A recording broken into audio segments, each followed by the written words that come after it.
Existe um erro financeiro que destrói mais lares do que falta de dinheiro. Não é crise, não é governo, não é salário baixo. É o homem terceirizar a responsabilidade. Foi exatamente isso que aconteceu comigo. Eu queria pegar todas as minhas responsabilidades mais importantes no momento mais difícil da minha vida para minha esposa. E hoje eu vou te explicar por que isso custa caríssimo para sua vida, meu irmão. Seja muito bem-vindos ao meu canal. Para quem não me conhece, eu me chamo Moacir e esse canal aqui abordamos todos os assuntos da nossa vida. E com isso, eu já te peço em nome de Jesus que você curte, comenta, compartilha, para que o algoritmo aqui possa entender que esse conteúdo aqui é relevante. Eu já te peço, irmão, que você fique até o final desse vídeo para você poder entender aqui a responsabilidade da sua casa é só sua. Quando algo dá errado financeiramente, muitos homens perguntam: quem fez isso? Eu, na minha inocência, eu já fiz isso. Eu quis culpar a minha esposa por causa disso. Mas eu entendi uma coisa: quando um homem maduro pergunta, onde foi que eu errei? Lembre, se as coisas estão dando errado, a culpa, meu irmão, é sua. A culpa é do homem. Eu entendi isso da pior forma possível.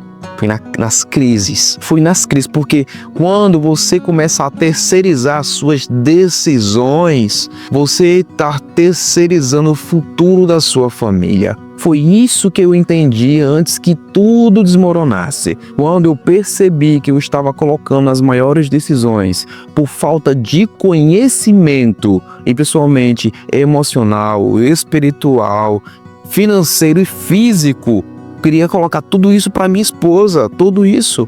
E olha que ela estava gestante, no final da gestação, no meio de uma pandemia.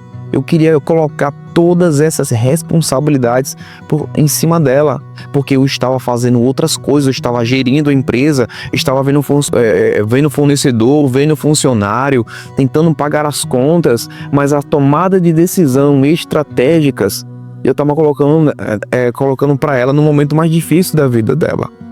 Por quê? Nós estávamos num caos emocional, nós estávamos em uma empresa derretendo na pandemia, e nós estávamos no final da gestação, que quando o meu filho nasceu, ele nasceu com hidrocefalia. Agora você imagine, meu querido, você ter um filho atípico, precisando fazer uma cirurgia de alto grau, você colocar uma válvula na cabeça dele com 2 meses. Imagina a cabeça da minha esposa e eu querendo ainda terceirizar a responsabilidade para ela. Você já imaginou isso? Eu querendo fugir do meu dever? Ah, meu irmão, olha só o que Provérbios 27 e 23, ele diz o seguinte: procure conhecer o estado de tuas ovelhas e cuide bem dos teus rebanhos. A Bíblia nunca disse, meu irmão, deixe outra pessoa cuidar. Ela diz o seguinte: conheça, acompanhe e cuide. Meu irmão, preste atenção.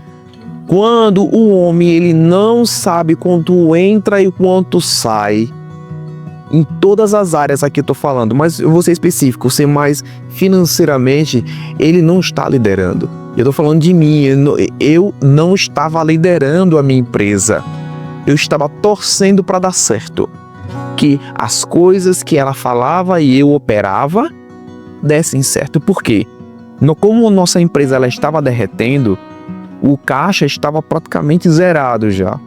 Então, tanto ela como eu estávamos destruídos emocionalmente. Então, a gente fez o quê? Dívidas.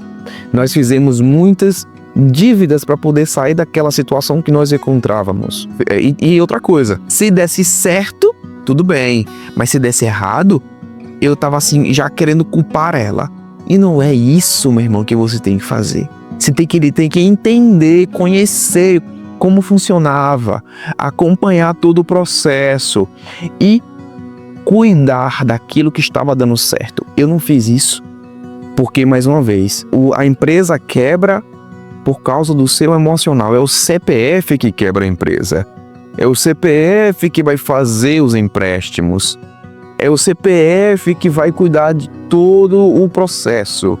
O CNPJ, meu irmão, ele só sofre as consequências. Porque, entenda, meu irmão, não importa se sua esposa é organizada, porque a minha esposa, ela é muito organizada, meu irmão. A minha esposa, ela é fora do comum. Eu louvo ao Senhor pela minha esposa, porque ela é a minha base. A minha esposa, ela é o meu guia, meu irmão. Porque assim, ela me dá muitos conselhos. Lembre, atrás de um homem poderoso, um homem de sucesso, sempre tem uma auxiliadora maravilhosa. A sua esposa, meu irmão. Então, ore muito ao Senhor para lhe dar uma pessoa certa, para ela ter entendimento para poder guiar nas tomadas de decisões que vocês precisam, meu irmão. Porque não importa se é um parente entender mais do que você. A sua esposa, ela tem que entender mais do que ele, tem que entender mais até do que você, meu irmão, para você poder tomar as suas decisões. Porque você tem que entender que a responsabilidade final é sua. A responsabilidade final sempre foi minha, e eu estava terceirizando esse peso para ela no momento mais difícil das nossas vidas. Porque se desse certo, a família estava prosperando, estava tudo certo ali naquela tomada de decisão.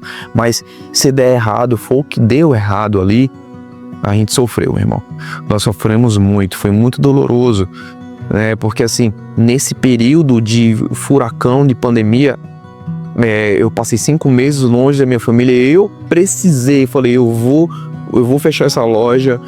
Foi tão cada tomada de decisão horrível, eu estava tão fraco psicologicamente que eu poderia vender a minha loja. Eu poderia vender, mas não. O meu ego, a marca que eu criei, sabe, a minha falta de conhecimento, eu simplesmente fechei a loja. Eu fechei a loja e vim para casa, né? Que a gente, graças a Deus, nós fizemos um pé de meia, compramos uma casa e nós, no meio da pandemia, né? Eu entrei para a estatística de fechar a empresa e eu vim para casa. Foi um momento muito difícil para a gente. Foi um momento muito difícil porque como eu estava terceirizando a responsabilidade para minha esposa, as decisões, a família, ela tomou um baque muito grande, porque nós precisamos vender o nosso carro, nós tivemos que tirar os nossos filhos da escola, e colocando na escola pública, não desmerecendo, mas você sabe como é, né? E assim, foi muito difícil, porque a minha família, ela sofreu muito com as minhas decisões erradas, eu querendo terceirizar, porque no processo do meu filho fazendo várias cirurgias, hoje meu filho fez 7 cirurgias, né? E ele tá bem, graças a Deus. Hoje ele tá com 5 anos, vai fazer 6 agora, no momento que eu tô gravando esse vídeo, né? Então assim, foi muito difícil, porque eu como um homem, chegou um momento de até, graças a Deus, nunca faltou nada pra gente, né? Nunca faltou nada, faltou o que comer, na verdade. Nunca faltou o que comer, né? Porque eu sei fazer dinheiro, né? Eu sei prover, mas naquele momento, porque como eu moro no interior, eu estava aprendendo ainda como lidar. Eu sabia trabalhar e vender açaí. Então aqui eu vim para cá e comecei a trabalhar com hambúrguer. Então eu tive que aprender a fazer um pão, a fazer uma carne, eu estava aprendendo as coisas. Então foi muito difícil para mim. E chegou um momento que os meus parentes aqui, né, os familiares, eles começaram a ver a dificuldade dos nossos filhos aqui, estava precisando para poder comprar uma fralda. Foi muito difícil para mim. O meu ego, o Senhor realmente trabalhou muito isso em mim e está trabalhando ainda. Que Deus é maravilhoso, porque hoje, graças a Deus, estamos bem, estamos mudando, nós estamos prosperando, estamos crescendo. Mas foi preciso passar por esse processo. Foi preciso entender que eu não posso, o homem não pode terceirizar a sua responsabilidade para a sua esposa. Ainda mais a mim, que estava passando por um processo muito difícil de um filho recém-nascido e logo fazendo uma cirurgia. Foi muito, muito difícil, e também a gente não tinha plano de saúde. Foi uma loucura, mas graças a Deus, hoje ele está aqui com a gente, graças a Deus. E por isso, meu irmão, que eu entendi que a liderança ela não pode ser terceirizada. A liderança tem que ser sua, meu irmão. Você tem que tomar a sua responsabilidade, sentar, assumir seu papel e estudar. Você precisa entender que você precisa adquirir conhecimento. Você precisa ficar robusto, rapaz, para que a sua família não sofra. Porque o homem que diz, eu não gosto de dinheiro, ele está dizendo, eu não quero decidir. Quando eu falo não gostar de dinheiro, não é ter dinheiro.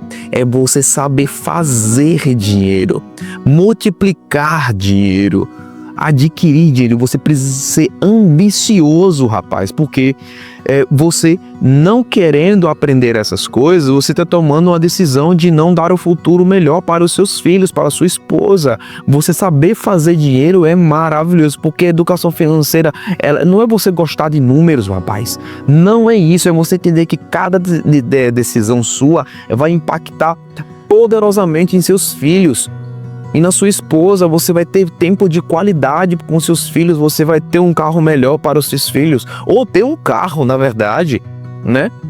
Você vai ter uma casa melhor, você vai ter uma educação melhor para os seus filhos. Dinheiro é bom, ele é um meio, ele é uma fonte para você, é um recurso para o sofrimento não entrar dentro da sua casa. Meu irmão, você tem que entender isso, você tem que buscar ser ambicioso em vencer. Isso só está dentro de você, você precisa ter isso. Eu precisei passar na pele para poder entender, eu aprendi na dor. Eu aprendi na dor que eu preciso ter educação financeira, eu preciso entender a fazer mais dinheiro e aprender a não terceirizar a minha responsabilidade. Porque quem vai terceirizar hoje essa responsabilidade, paga juros amanhã. Eu já paguei os meus juros. Eu paguei os meus juros, viu? E foi juros compostos. Juros sobre juros. E não foi barato, não. Então, meu irmão, você precisa, meu irmão, estudar finanças. Você precisa, velho. Você tem que entender, você precisa entender o game do dinheiro. Porque estudar finanças não é vaidade. Estudar, meu irmão, finanças é você proteger a sua casa. Para você poder ter um equilíbrio, meu irmão, nas suas finanças. Saber fazer dinheiro, saber multiplicar dinheiro, saber fazer bons negócios. É isso que você tem que entender. Você está protegendo a sua casa. Hoje eu entendi isso. Eu estou protegendo a minha casa, meu irmão. Faça isso, meu querido, o quanto antes. Porque você tem que entender uma coisa, os seus filhos estão olhando para você. Você, meu irmão, é um espelho para eles. Não é o que você fala que eles estão aprendendo. É o que você faz, meu irmão. Lembra de uma coisa, filhos, eles não aprendem com discurso. Eles aprendem com postura. Ele aprende vendo você, meu irmão, o que você faz. Eles aprendem, mas muitas vezes eu estou treinando em casa, vejo o Joãozinho com todas as suas dificuldades motoras, ele vai lá, ele puxa a barra, ele levanta um peso. Minha filha também da mesma forma, porque ela está vendo eu cuidando do meu corpo. Ela está vendo o que? Eu puxando a mãe dela, eu dançando com ela. Meu filho, eles olham para isso, poxa, então eu trato muito bem a minha esposa. Para que na frente dos meus filhos, principalmente, para que eles aprendam essas coisas. Na sua postura perante a sociedade, você sendo um bom vizinho, você sendo um bom trabalhador, você sendo um bom amigo, sendo um bom pai, você sendo um bom marido. Lembre, o evangelho é transformação de vida, ele vai mudar a sua mente, ele vai mudar a sua maneira de falar, a sua maneira de vestir, ele vai mudar a sua maneira de ser. Quando você coloca Cristo em tua vida, tudo muda. O Espírito de Deus lhe dá os frutos dele, que é amor, alegria, paz, paciência, amabilidade, bondade, fidelidade, mansidão e domínio próprio. Eles aprendem com sua postura, meu querido. Então procure mudar o mais rápido possível. Procure Cristo, coloque ele em sua casa, meu irmão, para que isso possa mudar a sua vida espiritual, sua vida financeira, sua vida física. tudo muda quando está em harmonia com Cristo na sua casa, meu irmão. Porque, meu querido, o homem que assume a sua responsabilidade, ele está construindo autoridade sem precisar levantar a voz. Não é você bater na mesa, meu irmão. Eu quero que você faça isso, terceirizando as coisas, né? Não é isso, meu querido. Terceirizar, ele pode ser confortável hoje para você, mas vai cobrar um preço altíssimo amanhã. Então você precisa, mano, assumir a sua responsabilidade. Eu resolvo, dá para mim que eu resolvo. Bate no peito, né? Assim, o que tem aqui? O que eu preciso fazer para essas coisas acontecerem? Não reclame, assuma a sua responsabilidade e faça. Simples assim. E se você assumir essa responsabilidade, meu irmão, coloca aqui nos comentários: eu assumo, eu sou homem suficiente para assumir os meus BOs e não terceirizar a minha responsabilidade. Faça em nome de Jesus. E se esse conteúdo fez sentido para você, abriu a sua mente para você poder entender, pá, rapaz, eu já te peço, já curte, comenta, compartilha, comenta aqui, rapaz, para que esse conteúdo chegue a mais pessoas. Tá bom, meu irmão? Que Deus abençoe as suas decisões, abençoe a sua postura hoje, para que você entenda uma coisa: que pensamentos geram sentimentos, sentimentos geram ações e ações geram resultado. Até o próximo vídeo, meu irmão, em nome de Jesus. Tchau, tchau.